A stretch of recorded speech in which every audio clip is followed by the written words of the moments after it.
This is John, and today I have the Midland MXT575. This is Midland's 50-watt version of this radio, the Midland MXT275.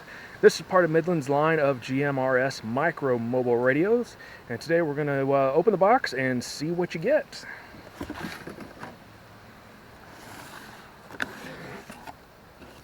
Alright, here is the 575. And here is the 275. Obviously you get a very little instruction manual. Probably need a magnifying glass to read some of that. And you get a little quick start guide, which is just about all that. One of the first things you may have noticed, or if you have a 275 already, is that there is quite a bit of difference in the size of the radios.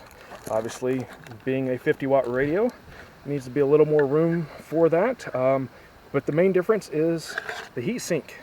50 watts gonna need to dissipate a lot more heat than the little 15-watt with that little heat sink on the back. Let's take a look here and compare the two.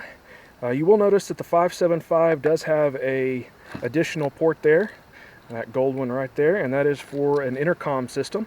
They both have external speaker outputs as well as antenna connectors. The connections on the radio are a little different. That one uses a little square and circle connector, where the 575 uses a common T connector, common in amateur radio. Looking at the front, both radios use an RJ45 jack for the mic, which makes it pretty easy using some some Cat 5 or Cat 6 cable and an RJ45 panel mount. You can make a little mic plug in the dash and hide the radio pretty much anywhere in the vehicle you want. I actually have mine mounted in the very back of my Cherokee with a mic up between the seats, and I have absolutely no problem with that. The radio doesn't mind. Now, one thing, be nice if they use the same mount, especially if you already have the 275 on it, replacing it with the 575. The mounts look very similar, but unfortunately, obviously, the wider radio needs a wider mount. They both have a USB port on the front. The 575 comes with a USB-C, and it's a higher output port, so it can charge like a laptop. Charge your handheld radios if they are chargeable by a USB port.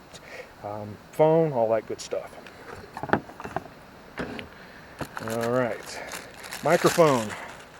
They look very similar. For some reason they thought the 275 needed a lot more plastic covering.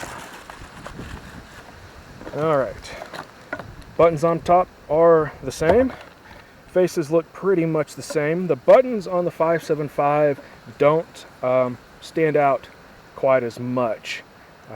They're not as raised.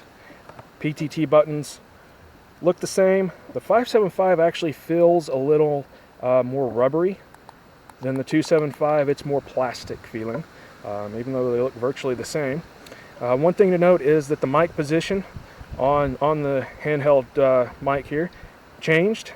575 has it in the middle versus the 275 having it way off to the side here. They both have the mic and speaker jacks on the side, and the same mounting stud there. Now, one big thing with the 575 is you do get a nice mag mount antenna. You also get a metal dish, or a metal disc I should say, with some 3M double-sided tape. This would be good for like an aluminum vehicle, or maybe even a Jeep hardtop, where the mag mount's not going to stick. If you were to put this on a Jeep hardtop though, you would want a different antenna. You would want something that is a half-wave antenna, because they're not as ground dependent, because the ground is a very important part of an antenna system. Now, you will see the connector on here is different. The 275, all you get is a little antenna with a little 1-inch magnetic mount. They both use the same type of connector here, but that probably isn't going to hold up very well, especially if you're driving down the highway. Now, something else to note is that the 575 actually has an antenna connector that comes apart. so that it's easier to fish this through a smaller hole. You don't have to drill something to get this big connector through. Much easier to push this through a small hole and a grommet. So that is nice. Get that back on there. Quit sticking to that. Now here is the antenna you get with the 575. Like I said, it uses a connector called an NMO, which stands for New Motorola. It's very common in GMRS antennas as well as ham radio antennas. So that even if you wanted a different antenna, you could still use the same mount and just swap them out. Screws right on like that, and you're good to go. Both radios come with wiring, obviously. Need that. The 275 comes with a power port or cigarette lighter adapter with that little bitty plug, whereas the 575 comes wired to go directly to the battery because you don't want a 50-watt radio going through the little cigarette lighter. Again, the T connector.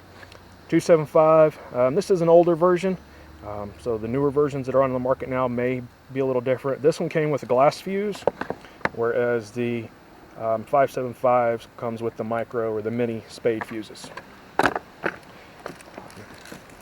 You get the little, they even give you an extra fuse in the 275, which is nice. They both come with screws for mounting. They have the same microphone holder with some double-sided tape on it as well. Not 3M. Probably better to maybe take it apart and screw it on versus using the tape. The one I currently have installed didn't stick very well, so I'm going to come up with a different solution for that.